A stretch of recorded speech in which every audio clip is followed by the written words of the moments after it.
ابھی روشن ہوا جاتا ہے رستہ، ابھی روشن ہوا جاتا ہے رستہ، وہ دیکھو ایک عورت آ رہی ہے.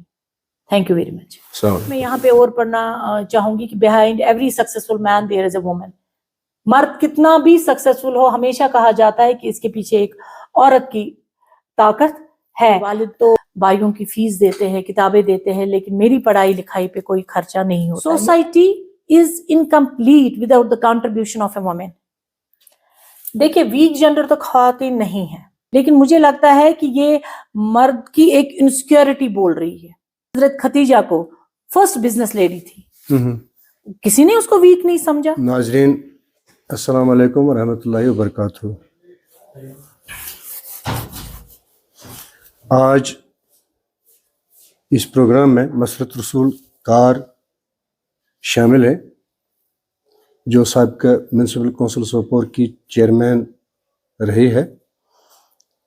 ان سے ہم جاننے کی کوشش یہ کریں گے کہ وومینز انٹرنیشنل ڈے اس کو منانے کی کیا ضرورت ہے، اس کی اہمیت کیا ہے، اس کی افادیت کیا ہے. جناب سوال کا تعلق ہے کہ اس کی اہمیت کیا ہے، یہ کیوں منانا چاہیے ہمیں. جو اس کی اہمیت تب شروع ہوئی 1911 میں، جب ون سیکشن آف سوسائٹی اور ون گروپ آف پیپل کو یہ ریئلائز ہوا کہ جو جینڈر انیکویلٹی ہوتی ہے، جہاں پہ عورتوں کو کسی بھی سیکٹر میں یا کسی بھی سیکشن آف سوسائٹی میں سیکنڈ کلاس سٹیزن ٹریٹ کیا جاتا ہے، یا جن آفیسز میں وہ کام کرتے ہیں، حالانکہ وہ کام اپنے جو کو پارٹنرز تھے، میل حضرات تھے، ان کے برابر کرتی تھی، لیکن ان کی جو ویجز ہوتے تھے وہ ان کو برابر نہیں دیے جاتے تھے. یا جب پروموشنز ہوتی تھی یا باقی چیز ہوتے تھے تو ان کو ان کے ساتھ جینڈر بائس ہوتا تھا کہ یہ عورتیں ہیں، یہ اس قابل نہیں ہیں. اور وقت اور جو قانون بنتے تھے وہاں پہ بھی کہیں نہ کہیں فرق کیا جاتا تھا. یا جب جاب کریشنز ہوتی تھی یا باقی چیزیں ہوتی تھی تو وہاں پہ بھی خواتین کا وہ جو حق ہوتا تھا وہ ان کو نہیں دیا جاتا تھا. تو اس دن کی اہمیت اسی حوالے سے ہے کہ دھیرے دھیرے وہ جو ایک نوشن تھا سوسائٹی میں وہ ختم ہو گیا، اور کافی حد تک ختم ہو گیا، لیکن کئی علاقوں میں کئی جگہوں پہ ابھی بھی وہ دیکھا جاتا ہے، اور کئی فیلڈز میں بھی دیکھا جاتا ہے کہ ہم جینڈر سے کسی کام کو کسی چیز کو ڈیفائن کرتے ہیں. خاص کر کے اگر ہم ساؤتھ ایشیا میں دیکھیں گے تو ان چیزوں کو کا ابھی بھی کہیں نہ کہیں ہمیں سامنا کرنا پڑتا ہے. اگر ہم کسی گیم کو دیکھیں گے تو اس کو جینڈر کے حساب سے دیکھا جاتا ہے. اگر ہم کسی کام کو دیکھیں گے تو ایک دم سے ہم کسی کام کو یہ کنسیڈر کرتے ہیں کہ یہ صرف مرد حضرات کر سکتے ہیں. لیکن آج کی ڈیٹ میں جہاں خواتین شانہ بشانہ ہر فیلڈ میں اپنا لوہا منواتی ہے، مجھے لگتا ہے کہ اب ایسی چیزوں کی کوئی جگہ نہیں رہی. اور میں امید کروں گی کہ آگے بھی جو ہماری سوسائٹی ہے، ہمارا معاشرہ ہے، وہ خواتین کا ساتھ دیں گے، اور جتنی بھی ان کو دقتیں آتی ہے ان کے ساتھ شانہ بشانہ کھڑے رہیں گے. اور دو چیزیں میں یہاں پہ بتانا چاہوں گی کہ خواتین کسی سے کم نہیں ہیں. ان کی کیپیبلٹی، ان کی انٹیلیجنس، ان کا ہارڈ ورک، وہاں سے آپ کمپیئر کیجئے. جب ایک ماں، ایک بہن، ایک بیٹی، جب اس کی صبح آنکھ کھلتی ہے تو اس کی شروعات جو ہوتی ہے اپنی فیملی کے ارد گرد، کہ وہ اپنی فیملی کے طرف کیسے کیا اس کے فرائض ہے. جیسے ایک ماں ہوتی ہے کہ مجھے اسکول بچے بھیجنا ہے، آنکھ کھلتے ہی اس کا ایک سسٹم چلتا ہے کہ مجھے دن کا کام کیسے کنکلوڈ کرنا ہے، جیسے وہ ایک فیملی کو اسٹرانگ بناتی ہے. میں ایک کوٹ آپ کو یہاں پہ کرنا چاہوں گی. جب ہم کسی ہیڈ آف دا انسٹیٹیوشنس کو ایز اے میل دیکھتے ہیں، تب ہم یہ نہیں کنسیڈر کرتے ہیں کہ اس کے بچے ہوں گے، اس کو گھر میں یہ ریسپانسبلٹیز ہوں گی، is he capable of doing such things. But جب کوئی عورت کسی انسٹیٹیوشن کو ہیڈ کرتی ہے تو ہم کہتے ہیں کہ نہیں، اس کی فیملی ہے، اس کے بچے ہیں، اس کو گھر کی ذمہ داری ہے، may be she won't be able to deliver her best. But ایسا نہیں ہے. جب آپ کے ذہن میں کسی پوزیشن کے ریگارڈنگ کسی مرد کے لیے یہ نظریہ نہیں رہتا ہے تو آپ کو عورت کے لیے بھی نہیں رہنا چاہیے. مجھے لگتا ہے شی از دا بیسٹ مینیجر. جی مسرت جی، اگر دیکھا جائے تو آج کی جو خاتون ہے، پائلٹ بھی ہے، ڈاکٹر بھی ہے، انجینئر بھی ہے، آرمی میں بھی کام کر رہی ہے، پولیٹیشین ہے، گورنمنٹ میں کام کر رہی ہے، آئی اے ایس ہے، کے ایس ہے، پولیس میں کام کرتی ہے، چیف منسٹر بھی رہی ہے خاتون، پرائم منسٹر بھی خاتون رہی اب ہے، تو پریزیڈنٹ بھی ہے. ڈفرینٹ ڈپارٹمنٹس کی اب تو ایچ او ڈی پریزیڈنٹ بھی ہے، پریزیڈنٹ بھی ہے، ایچ او ڈی بھی رہے ہیں ڈپارٹمنٹس کے. مگر یہ سب جو سینارو ہمارے سامنے ہے، یہ دیکھ کر کیا ہم یہ سمجھتے ہیں کہ خواتین یا خاتون ویک جینڈر ہے؟ دیکھیں، ویک جینڈر تو خواتین نہیں ہے. سب سے بڑی بات یہ ہے کہ اللہ تعالیٰ نے جو خواتین میں جنم دینے کی شکتی دی ہے، وہ بلیسنگز ہے ان میں، تو مجھے لگتا ہے وہ ویک نہیں ہے. اس قدرتی چیز سے نوازا ہے. تو she is a special, she is capable of that thing, and she is not less than any بڈی.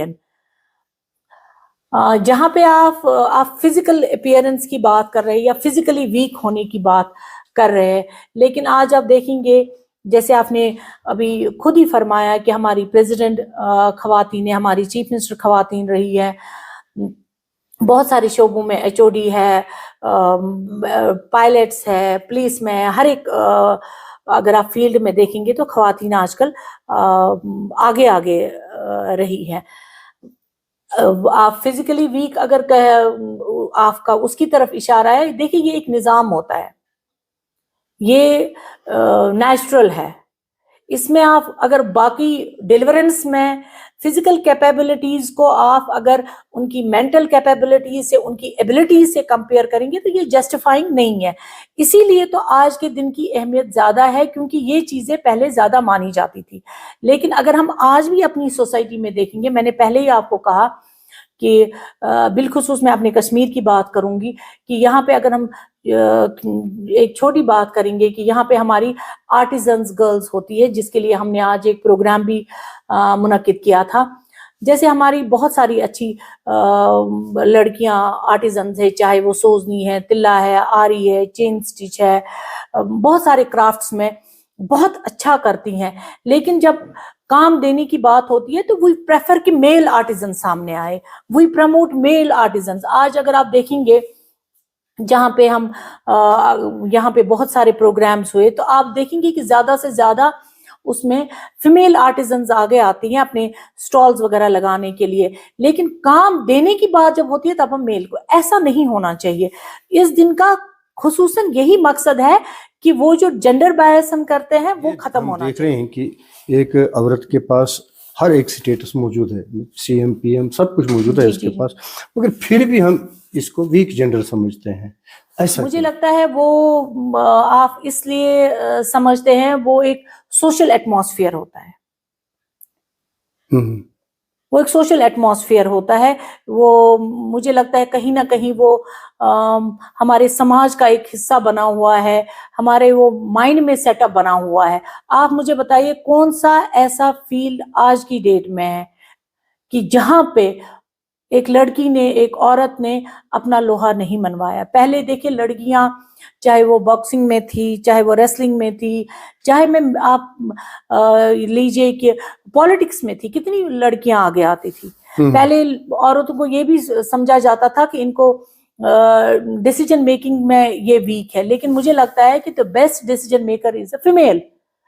کیونکہ اس کو سب سے پہلے وہ ڈیسیجن میکنگ اس کے گھر سے سٹارٹ ہوتی ہے، اپنے بچوں کا کیریئر، فیوچر، سب سے بڑا جب وہ اپنے بچوں کی پرورش کرتی ہے، کیا خوراک دینی چاہیے، کیا نہیں دینی چاہیے، کس وقت پہ دینی چاہیے، تو وہاں سے اس کا وہ سب کچھ ڈیسیجن میکنگ، مینجمنٹ سکلز، وہ ایڈمنسٹریٹو سکلز ڈیولپ ہوتی ہے. مجھے لگتا ہے جتنی خوبصورتی سے ایک عورت، ایک مہیلا ایک اچھی ایڈمنسٹریٹر، ایک اچھی مینجمنٹ کر سکتی ہے، اتنا بہتر ایک مرد نہیں کر سکتا ہے.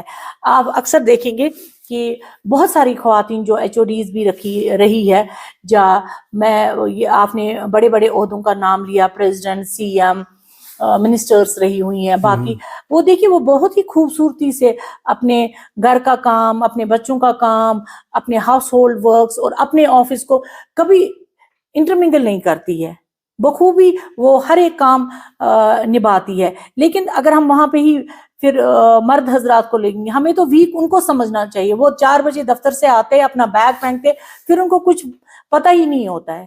تو میری نظر میں تو یہ ہمیں ویک ایک مرد کو سمجھنا چاہیے کہ he cannot manage, he cannot take so much a burden, so much of responsibility. جتنی خوبصورتی سے اور جتنی ایمانداری سے اور جتنے دل سے ایک عورت لے لیتی ہے. اگر یہ سب کچھ جو ہمارے سامنے ہے کہ خواتین یہ کر سکتے ہیں، وہ کر سکتے ہیں، تو سب کچھ کر سکتے ہیں اور بہتر طریقے سے ایڈمنسٹریشن میں کام کر سکتی ہے اور بہتر طریقے سے ایڈمنسٹریشن چلا بھی سکتی ہے، اور پھر ہمیں یہ کیوں بیٹھا ہے دماغ میں، کیوں یہ بات ہماری ذہن میں ہے کہ یہ جو خاتون ہے ویک جینڈر ہے، یہ نہیں کر سکتی ہے، وہ نہیں کر سکتی ہے، اور جو ٹارچر ہے. مجھے لگتا ہے مجھے نہیں یہ پتا ہے کہ آپ کس سینس میں اس کو لیں گے. مجھے لگتا ہے کہ یہ مرد کی ایک انسیکیورٹی بول رہی ہے، جو مرد حضرات واقعی میں دیکھیں ہمارے اسلام میں خدیجہ کو فرسٹ بزنس لیڈی تھی، کسی نے اس کو ویک نہیں سمجھا. لیکن آج اگر کوئی عورت بزنس کرتی ہے یا کوئی کام کرتی ہے تو بہت سارے، میں نہیں کہوں گی کہ ساری سوسائٹی، لیکن بہت حد تک سوسائٹی اس کو حقارت کی نظر سے دیکھتی ہے، بہت حد تک، بالخصوص کشمیر میں. کیوں باہر نکلی، کیا ضرورت تھی. لیکن ایسے بھی لوگ ہیں، ایسے بھی ماں باپ ہیں، ایسے بھی بھائی بہن ہیں جو اپنی بہنوں کو، اپنی ماؤں کو بالکل شانہ بشانہ ساتھ چلتے ہیں، ان کو کہتے ہیں کہ نہیں آپ آگے بڑھیے، جو جس چیز میں آپ کا انٹرسٹ ہے آپ وہ کریے. آپ مجھے بتائیے کہ آپ کہہ رہے ویک سمجھتے ہیں، مجھے لگتا ہے یہ ان کا مائنڈ سیٹ اپ اور مینٹل سٹیٹس ان کا یہ کہہ رہا ہے کہ ہمیں عورت کو ویک سمجھنا چاہیے. ادروائز آپ آج کی ڈیٹ میں چاہے آپ مجھے کوئی بھی سیکٹر گنوائیے جہاں پہ عورت اپنا لوہا نہیں منوا سکتی ہے. اور دوسری بات میں یہاں پہ ایڈ کرنا چاہوں گی، مجھے لگتا ہے society is incomplete without the contribution of a woman. Unless and until ہماری خواتینیں اپنی کنٹریبیوشن سوسائٹی میں کسی بھی شعبے میں نہیں دیں گی، وہ چیز انکمپلیٹ. اگر ہم ایسا سمجھتے ہیں کہ مرد اور عورت کا جو سٹیٹس ہے برابر ہے، اس میں کوئی ڈفرینس نہیں ہے، پھر ایسے کیسز کیوں سامنے آتے ہیں کہ وومنز پولیس سیل بنائی گئی ہے، اور جہاں پہ ٹارچر کے کیس، جو عورتوں کے خلاف ٹارچر کے ہوم ٹارچر ان کے ہو رہا ہے، ڈسکرمنیشن ہو رہی ہے، کیوں ایسا ہے کہ زیادہ تر ایسے کیس بن جاتے ہیں؟ آپ ڈومیسٹک وائلنس کی بات کر رہے ہیں، آپ ڈومیسٹک وائلنس کی بات کر رہے ہیں. دیکھیے ڈومیسٹک وائلنس میں بھی مجھے بتائیے کن گھروں میں ہوتی ہے. میں نے آپ کو پہلے ہی کہا کہ یا تو میل ایگو کی پرابلم ہے، یا تو مائنڈ سیٹ اپ نہیں ہے، یا تو ایک کمپیٹیبلٹی نہیں ہے. وہاں پہ ایشوز کس کو ہوتے ہیں؟ میں یہ بھی نہیں کہوں گی کہ ہمیشہ ایک سائڈ میں ہوتا ہے، بہت حد تک کئی دفعہ فیمیلز کی بھی غلطی ہوتی ہے، but that does not allow you to, آپ کسی کو ٹارچر کریں گے، آپ کسی کو ماریں گے، پیٹیں گے. اور آج کل کے قانون جو ہے، مجھے لگتا ہے ہماری خواتین اب بخوبی اویئر ہو گئی ہے، ان کے رائٹس کیا ہے. ان کے لیے ہی جو یہ پولیس سیلز بنائی گئی ہے، ڈومیسٹک وائلنس لاز ہے، باقی چیزیں ہیں. مجھے لگتا ہے اب دھیرے دھیرے ہر ایک عورت اپنے ادھیکاروں سے واقف ہو رہی ہے. اور جہاں تک ہم اپنے اسلام کی بات کریں گے، مجھے لگتا ہے پہلے تو ہمارا دین اس چیز کی اجازت نہیں دیتا ہے کہ ہم عورت کے ساتھ کوئی وائلنس کریں. دوسرا مجھے بتائیے یہ کون سی ہیومینٹی ہے کہ آپ کسی بھی اللہ تعالیٰ کی جو اللہ تعالیٰ نے ایک خوبصورت چیز خود تشکیل کی ہوئی ہے اس پہ آپ اپنا ظلم تشدد یا اپنی فرسٹریشن یا اپنا جو بھی آپ کو چاہے کام کے ریگارڈنگ آپ کا ایک فرسٹریشن ہوتا ہے یا کوئی بھی آپ کو ٹینشن ہوتی ہے وہ آ کر آپ ایک عورت پہ اتارتے ہیں. اور وہی چیز میں نے آپ کو پہلے ہی بولا یہ مینٹل ہیلتھ ہے یا اپنے جو انٹرنل چیزیں ہوتی ہے کسی بھی انسان کی وہ عورت پہ نکالنا چاہتا ہے یہ سمجھ کے کہ یہ کمزور ہے. لیکن وہ اس کی طاقت ہوتی ہے کہ وہ برداشت کرتی ہے. لیکن جب برداشت کی قوت ختم ہوتی ہے تبھی وہ خواتین حضرات یا تو پولیس کے پاس پہنچ جاتی ہے یا تو کورٹ کچہری کے چکر کاٹتی ہے. لیکن آج کل ہمارے قانون اتنے سخت ہے جہاں پہ مطلب بہت جلد ان کا ازالہ ہو جاتا ہے. ایسا کیوں سمجھتے ہیں والدین، ایسا کیوں سمجھتے ہیں کہ کچھ لوگ ایسے ہیں جو بچیوں کو یا لڑکیوں کو تعلیم سے دور رکھنا چاہتے ہیں، یا کچھ لوگ ایسے ہیں جو لڑکیوں کو باہر اجازت نہیں دے غلام رہے حسن ہیں، صاحب سروس میں جانے کی اجازت نہیں دے رہے. یہ ہماری بدقسمتی ہے کہ ابھی بھی ایسی چیزیں سامنے آ رہی ہے جہاں پہ میں ریسنٹلی آپ کو ایک کیس بتاؤں گی کہ 5 بھائیوں میں ایک بہن ہے.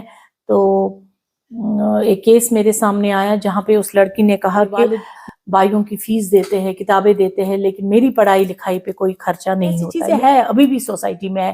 لیکن مجھے لگتا ہے بہت ہی بد نصیب اور بدقسمت ہے ایسے والدین جو اپنی بیٹیوں کو تعلیم سے محروم رکھتے ہیں. اگر ان کی ذہن میں یہ بات کوئی سمجھائے کہ یہی بیٹی ہے جو کل کو ماں بنے گی، یہی بیٹی ہے جو کل کو کسی بیٹے کو جنم دے گی، یہی بیٹی ہے جو ایک فیملی کو کہتے ہیں نا تراشنے میں اپنا رول نبھائے گی، اور وہ بخوبی تبھی رول اچھا نبھا سکتی ہے جب اس کو اپنے مائکے میں اپنے والدین سے وہ شفقت، وہ محبت، وہ گرومنگ ہو جائے گی، تبھی وہ بیسٹ فیملی گرو کر سکتی ہے. ایسے کیسز، میں بالکل یہ نہیں کہوں گی کہ ایسے کیسز نہیں ہے. میں پھر سے وہی بات کہوں گی کہ میں کہوں گی کہ لا علمی ہے، ہماری سوسائٹی کی بدقسمتی ہے کہ ایسی چیزیں ابھی بھی سامنے آ رہی ہے. اور یہ بات بھی بالکل صحیح ہے کہ آپ نے کہا کہ بیٹیوں کو باہر نہیں جانے دیتے ہیں، لیکن پہلے یہ کیسز زیادہ سامنے آتے تھے، اب اتنے نہیں آ رہے ہیں کہ جہاں پہ بیٹیوں کو باہر کام کرنے کے لیے نہیں جانے دیا جاتا تھا یا پڑھنے کے لیے نہیں جانے دیا جاتا تھا.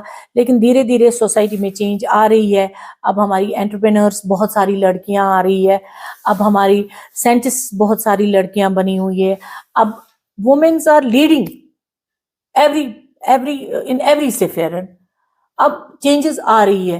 تھوڑے ہمارے ایفرٹس ہے، تھوڑے سوسائٹی کے ایفرٹس اور چاہیے سو دیٹ کہ ہم اوور آل ایک سیف ایٹماسفیئر اپنی بیٹیوں کو، اپنی ماؤں کو، اپنی بہنوں کو پرووائڈ کرے، اور ایسے پلیٹ فارمز پرووائڈ کرے جہاں پہ وہ سیف اور سیکیور ہو، اور فخر سے ان کے والدین کا سر بھی اونچا رہے اور ہماری بیٹیاں بھی فخر سے سر اٹھا کر. ہمیں یہ ضرورت ہے کیا کہ خواتین کی کوئی ایسی تنظیم بنائی جائے جس سے خواتین کو طاقت ملے اور آگے وہ بڑھے؟ ایسی کوئی ضرورت ہے کیا؟ خواتین خود میں ایک طاقت ہے. اتنی تنظیمیں بنی ہوئی ہے، اتنی سوسائٹیز اینڈ آل دیٹ پہلے ہی بنی ہوئی ہے. کیوں ایک اور آپ ڈویژن کریٹ کرنا چاہتے ہیں؟ وائی مجھے سمجھ نہیں آ رہا ہے. تو جیسے کہہ رہے ہیں کہ کسی جگہ ڈسکرمنیشن ہو رہا ہے یا ڈومیسٹک وائلنس ہو رہی ہے یا بیٹیوں کو پڑھانے کی اجازت نہیں دے رہے ہیں، میں ایک سمپل سا ایک کوٹ آپ کو بتاؤں گی، مجھے لگتا ہے کہ اس میں یہ سارا sum up ہو جائے گا. I raise up my voice not so I can shout, but so that those without voice can be heard. We cannot be all succeed when half of us are held back. میں تھوڑا اس کا ترجمہ کرنا چاہوں گی. میں اپنی آواز اس لیے نہیں اٹھا رہی ہوں کہ مجھے چیخنا ہے, چلانا ہے, بٹ میں ان کے لیے بات کر رہی ہوں, ان کے لیے بول رہی ہوں جو نہیں بول سکتے ہیں, جو نہیں اپنی آواز اٹھا سکتے ہیں. ہم تب تک کبھی کامیاب نہیں ہو سکتے ہیں جب تک ہماری بہنیں, ہاف آف اوور سوسائٹی جو فیمیل سوسائٹی ہے, جن کو روکا جائے, جن کو باندھ کے رکھا جائے, جن کو نہ کرنے دیے, ہمیں سب کو ساتھ لے کے چلنا چاہیے. تبھی ہماری ایک سوسائٹی ایک خوبصورت کچھ سوسائٹی بن لوگ سکتی ہے. یہ سمجھتے ہیں کہ بیٹا بیٹی میں کوئی فرق نہیں ہے, اور کچھ لوگ سمجھتے ہیں کہ بیٹا بیٹی میں فرق ہے. جی, ان کے لیے کیا میسج ہے جو فرق سمجھتے ہیں, اور ان کے لیے کیا میسج ہے جو فرق پہلے نہیں تو ان کے لیے جو فرق نہیں سمجھتے, سلیوٹ ٹو ڈیم, کہ ان کے ذہن میں یہ بات آ گئی ہے اور وہ یہ سمجھ رہے ہیں کہ مجھے یہ بولڈلی کہنے میں کوئی شرم نہیں ہے کہ 9 مہینے بیٹا بھی پیٹ میں رہتا ہے, بیٹی بھی پیٹ میں رہتی ہے. وہی ماں بیٹے کو بھی جنم دیتی ہے, وہی بیٹی کو بھی جنم دیتی ہے, دونوں کو ایک ہی ماں جنم دیتی ہے. تو why this discrimination? It's all your mind set up جو یہ ڈسکریمنیشن کرتا ہے. اور جو لوگ ڈسکریمنیشن کرتے ہیں, میں کہتی ہوں وہ بہت ہی بدقسمت ہے کہ وہ ایسا ڈسکریمنیشن کر رہے ہیں, کیونکہ میں نے آپ سے پہلے ہی بتایا کہ یہ وہی لڑکی ہے جو کل کو ایک اور, چاہے مرد اس کا میاں ہو, سسر ہو, بائی ہو, کوئی بھی ہو, جس کو ہیلپ کرنے میں, جس کی فیملی ریز کرنے میں, جس کا وہ ایک سپورٹ بنے گی. ایک کوٹ میں یہاں پہ اور پڑھنا چاہوں گی کہ behind every successful man there is a woman. مرد کتنا بھی سکسیسفل ہو, ہمیشہ کہا جاتا ہے کہ اس کے پیچھے ایک عورت کی طاقت ہے. اگر ہمیں یہ بات سمجھ میں آئے گی, مجھے لگتا ہے سارا ڈسکریمنیشن ہی ختم کرے گا اور ختم ہو جائے گا. اور سب سے بڑی بات, ہمارے دین میں جو عورت کا مقام ہے, تو اگر ہمیں وہ سمجھ میں آئے تو مجھے لگتا ہے کوئی بھی گھر, کوئی بھی باپ, کوئی بھی ماں بیٹے اور بیٹی میں فرق نہیں سمجھے گا. یہ ہے جناب مسرت رسول کار صاحبہ, جو سوپور میونسپل کونسل کی پریزیڈنٹ رہی ہے. انہوں نے بڑی اچھی باتیں کہی ہیں خواتین سے متعلق, بیٹی بیٹیوں سے متعلق, کہ بیٹیوں کو آگے آنا چاہیے اور مرد کے ساتھ ساتھ شانہ بشانہ کام کرنا چاہیے. کوئی فرق نہیں ہے, بیٹا ہو یا بیٹی ہو, کوئی فرق نہیں ہے. جو بھی کریں گے آپ, جو بھی سمجھیں گے آپ, وہ انشاءاللہ اچھا ہی ہوگا. تو آج کے لیے پھر اجازت چاہیں گے جناب مسرت جی سے. بہت شکریہ غلام حسن صاحب. جاتے جاتے میں آپ کی اس پوری کنورسیشن کو سم اپ ایک شیئر میں کروں گی. مجھے لگتا ہے اس پوری کنورسیشن کا وہ جو نچوڑ ہے اسی میں نکلے گا, جہاں پہ بیٹا اور بیٹی کی فرق بھی ختم ہوگا. جو آپ نے کہا کہ تشدد وغیرہ سب کچھ اسی میں کنکلوڈ ہوگا. ابھی روشن ہوا جاتا ہے رستہ, ابھی روشن ہوا جاتا ہے رستہ, وہ دیکھو ایک عورت آ رہی ہے. تھینک یو ویری مچ. السلام علیکم.